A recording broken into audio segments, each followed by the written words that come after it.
United States agency commends Nigeria's economic policies.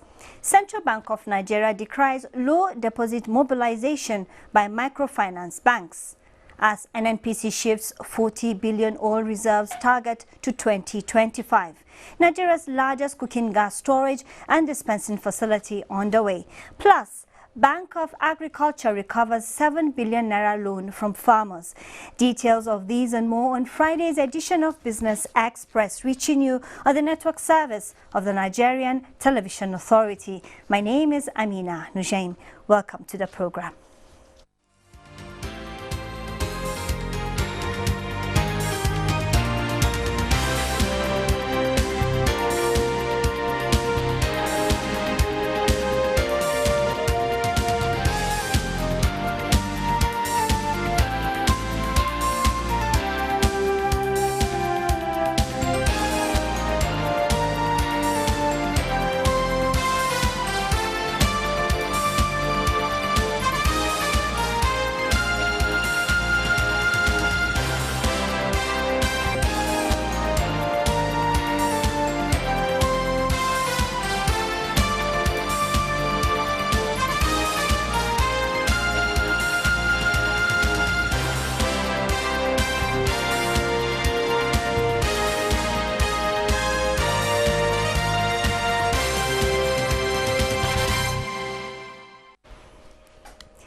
United States-Nigeria Council has expressed satisfaction that the positive economic development taking place in Nigeria would encourage investors. Chairman of the Council, Ambassador Terence Macaulay, noted that the Council is backing the Central Bank of Nigeria CBN monetary policy because it's satisfied with the positive economic development taking place in Nigeria and would encourage investors to take a new look at Nigeria's economy under the present administration of President Muhammadu Buhari.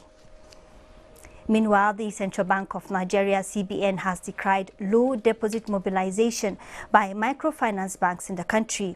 The director of the Financial Institution Supervision Department of the CBN, Agnes Martins, stressed the importance of microfinance banks in poverty alleviation and in providing access to finance as well as in banking the banked population in the country, pointing out that microfinance banks would be pivotal to economic growth if only they can enhance their reach and give out loans to MSMEs to further develop their businesses. Now, the House of Representatives has resolved to set up an ad hoc committee to investigate alleged non-remittance of stamp duty charges by deposit money banks running into trillions of naira. House members, while deliberating on the issue, expressed concern that since 2014, deposit money banks charge 50 naira stamp duty on certain transactions but have failed to remit the amount into the Federation account. You are collecting stamp duties on revenue and you are not remitting that what you collected to the government. If you're a customer of any bank and you do 50 transactions exceeding 1,000, in a day, you are charged 50 naira per all of those transactions. And so you can now imagine how much this 50 naira will accumulate into at the end of the day. The investigation is to be carried out within 4 weeks. The Nigerian National Petroleum Corporation says it seeks to increase the nation's crude oil reserves to 40 billion barrels and production capacity to 4 million barrels per day by 2025, while seeking to attract necessary funding from the capital market for development of the nation's oil and gas resources.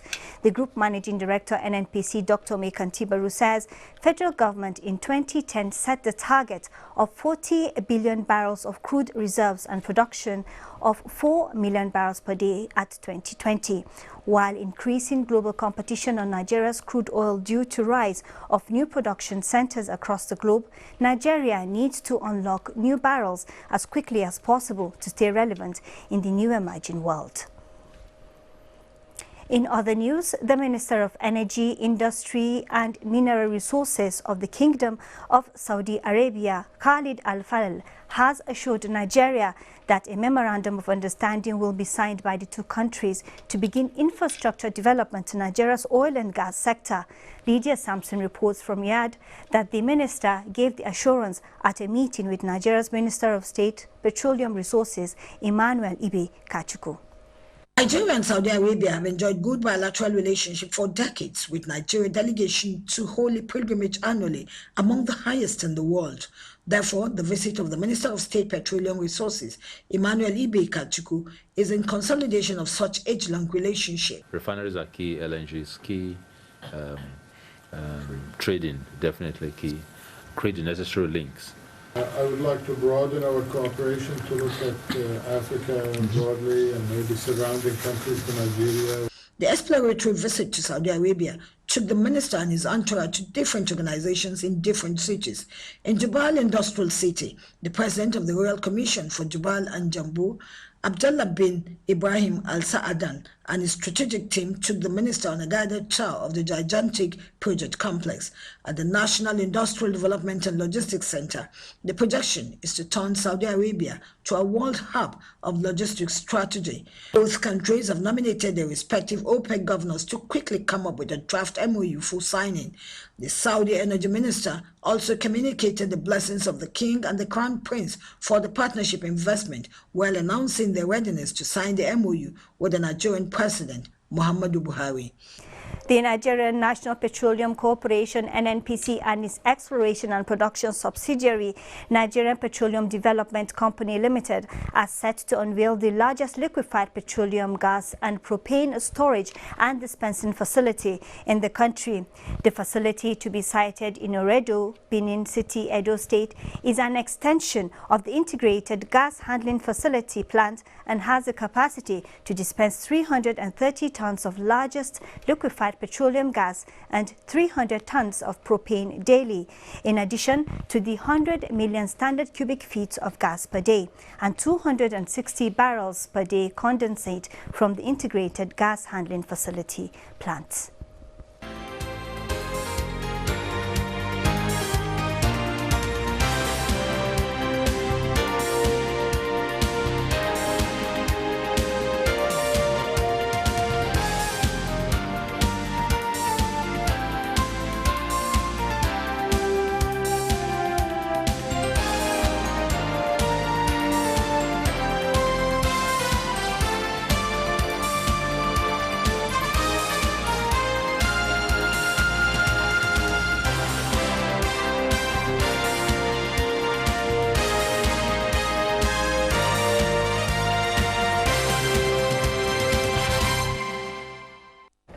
The pension fund asset are said to be contributing about 7% to the growth of the economy.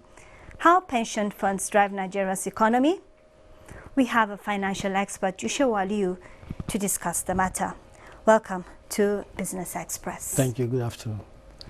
Now, looking at that intro, about 7% of growth, 7% of growth to the economy comes from pension. What would your take be on that?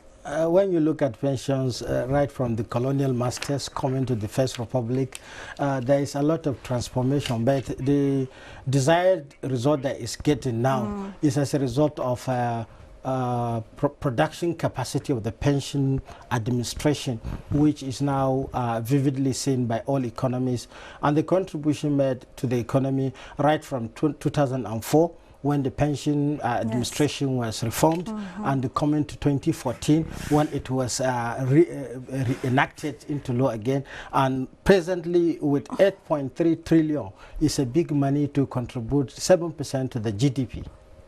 Okay, you did make mention of certain changes, giving room for the positive contribution we have now. Let's talk a little about the changes that made this possible. The changes here, it has to do with the efficiency of the pension administration. Remember, prior to 2004, pension is wholly advanced by government alone. But with the 2004 enactment of the law, that is the new act, pensioners are now contributing. And when you are contributing, you are not a stakeholder.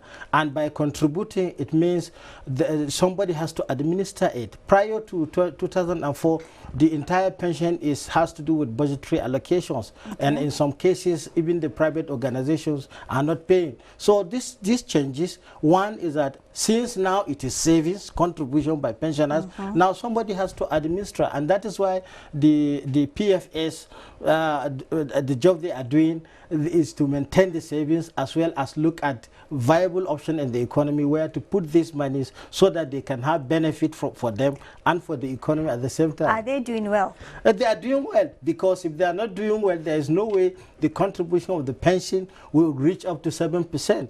But they are not doing well to the pension, to the stakeholder. That's just the problem. Okay, let me put it this way. Could they do better? Yeah, they can do better. When you look at, but in doing better, there must be certain attention to be given to this same pension, because when you look at all this initiative by the president, the executive order, all this, there is need for the president to have a presidential initiative on pension administration paper. This will help these pension administrators to look into those who are savings, because the greater amount which they are investing is savings from a target group. And this target group, some of them are not enjoying. When you look at the categorization of the pension, remember, if pension is mentioned, you have to look at the category of those who are making this service. That is the female, the male, the age category, the type of work, private or public. Okay. Okay, but that seems to, would you say that's enough contribution? As far as PENCOM is concerned, they say pension is now a catalyst for economic development. Now, with these contributions coming in from the different groups that you mentioned, is that statement true? It is true. You remember when funds are mentioned, it's alternative funding. Prior to pension funds, government has to go to banks, commercial banks, and source money. Individuals, private organizations has to also go to commercial banks and source money. So government with so much of engagement, especially infrastructures, the pension funds are now available with the pension fund custodians. This group of investors, they are in charge of all what is in the pension fund, and at the same time looking at the critical aspect of our economy, because these funds cannot just go all direction of the economy. There must be selected target in which these funds must be going, and because you don't have to go and invest where the whole money will go. So what critical sectors are you talking about in particular? Funding state budget, funding federal budget through treasury bills, through bonds, and other aspects of funding process. Okay, that brings me to my next question. Should government develop infrastructure bonds for pension funds? Yes, it will help greatly. And looking at the fact that the size of the pension is growing, looking at the also contribution of the workers themselves who are prior to 2014 were liabilities, now they are stakeholders in the economy. So the infrastructure funding will help greatly to develop the economy. But what I think should be added to that infrastructure funding process is the tax associated to profit generated from that same pension fund. The government should not only be the beneficiary of that. So there must be social responsibility to be undertaken by these pension administrators in our critical aspect of the economy. Are you suggesting that the conditions are not appropriate for investment in pension assets? No, the situation is favorable. All I'm emphasizing is that it can be better. You know, in any time, that is why there is reform in the pension in the first instance. And that is why also there is another look into it. And that is why also I am proposing for the government to have a presidential initiative on pension administration so as to look at the challenges of the modern economy. The challenges are great. Looking at the fact that government is trying to model and expand the economy. So if you are expanding the economy, the sector that is giving 7 of about 8.3 trillion into the economy has to also give serious attention that will help the government to now look at, for instance, the economic recovery and growth plan, how pension fund will go into that critical investment so that there will be more benefit to the pension fund administrators, pension fund custodian, as well as the vulnerable group who are the saving group. Okay, in an ideal situation, what would the perfect situation be?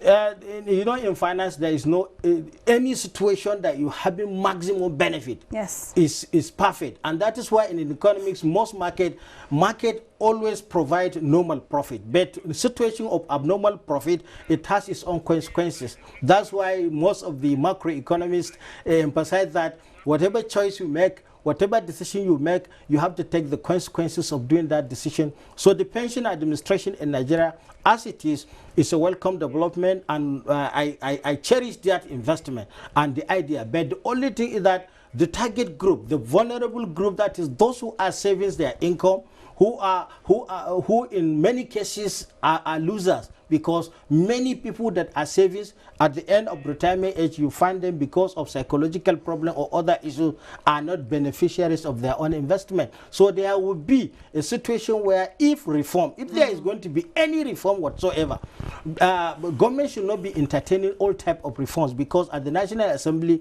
you have several pressure groups emphasizing on what to be done. But there is need at this level, the federal government under President Buhari, to intervene quickly with an initiative to reconcile all the variables so that the system will be perfected and at the same time continue to give what the economy requires to grow. Okay, going back to bonds, recently the National Pension Commission fund administrators banned 9 states because they said they did not reform their laws. Now, is that enough, and is that the way to go? How do you correct the situation? That is what I'm trying to bring to you. The pressure group, the interest group are always trying to maximize benefit. And in maximizing benefit, there must be a universal established law so that the investment will be protected. Remember, more than 69% of this pension fund goes to the federal government. The state and their securities are just coming less than 20%. So if the same petard under this agreement will constrain some state, of course yes, but what we are saying is that constraint should not go beyond limit, because in a situation where you begin to have state being constrained, there is possibility of using a different political motive to stop other states from enjoying some benefit, which at the end it will be detrimental to the economy, because the essence of funding is first to keep the savings, second to bring new jobs, third for government to have more taxes and more benefit. Okay, you're talking about the citizens. Now, to what extent, what is the correlation between pension, economic growth, and let me add poverty alleviation in the mix? So, when poverty is mentioned, there is one disturbing fact about poverty. It is vicious. That vicious cycle of poverty, because your income is small, your saving will be small. Since your saving is also small, the propensity to consume will be slow. So the poverty aspect, in line with the provisions of this law, the workers are already shortchanged in that aspect, because they are the target group. Most of these savings that we are talking into, about 8 trillion for 19 years of new pension administration, is too great. But I think, in my own opinion, that's why I quickly said initially, we have to sit down, the expert from the pension administrators, the private sectors, including the labor unions, must sit down and look at this arrangement so as to create jobs. It's not only creating jobs, you have to sustain the jobs you created. How do you sustain new jobs you created? By giving the best wages. And this best wages has to go with high taxes. And these taxes, at the multiply, is going back to the same economy. Okay. Yusho Aliyu, a financial expert, thank you for always joining us on the program. I'm grateful. Thank you. Thank you very much. Thank you very much. The national agricultural policy being implemented by the present administration has moved Nigeria from a dependent nation to a country that is not only food secured but also among major food exporting countries. This is the observation of participants at the 43rd regular meeting of the National Council on Food and Rural Development. Musa Baba Aliyu reports. Green Alternative is a national agricultural policy drafted and being implemented by the federal government with the primary objective of addressing all identified challenges of crop and livestock production in the country. The policy is also to upscale and at the same time push the country to become major exporter rather than importer of what can be produced locally. 3 years in the implementation of the policy attracted the attention of key players at the 43rd National Council on Agriculture with membership from all the 36 states and the FCT. We charted the policy direction of rehabilitating and expanding the existing dams and irrigation facilities, strengthening extension services at all levels, and implementing a private sector-driven mechanization programs. Agriculture provides the necessary alternative to bridge the funding gap created by the dwindling fortune of the crude oil and will mitigate its challenges. The meeting advocates stronger commitment from both federal and state governments towards addressing farmers' hardest conflict and improve value chain addition. Particularly one of the key issues which we have presented a memo, an information memo on, is the issue of development of grazing reserves for the purpose of sedentarizing nomadic Fulanis and herdsmen to reduce the issues of insecurity, farmer hardest conflict. Development partners, including United Nations and the World Bank, have pledged to continue to support Nigeria achieve its goals of enhancing and improving our food security program. The Africa Development Bank's active portfolio in Nigeria has risen to 60 operations with total commitment of $4.5 billion. The bank said this comprised 28 public sector operations with total commitment of $1.7 billion and 34 non-sovereign operations with total commitment of $2.8 billion. British wholesale gas prices rose on Friday morning as forecasts for cooler weather lifted demand.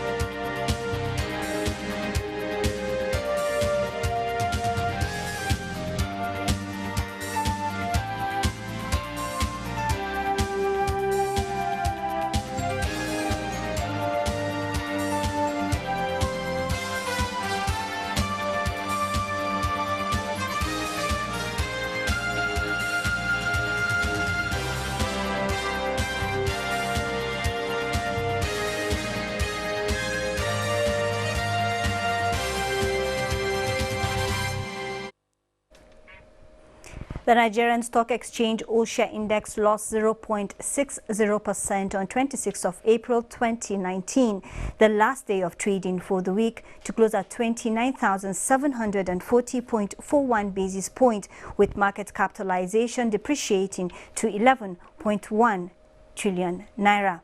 244.5 million shares valued at 1.5 billion naira exchanged hands at the end of the session with 3,444 deals.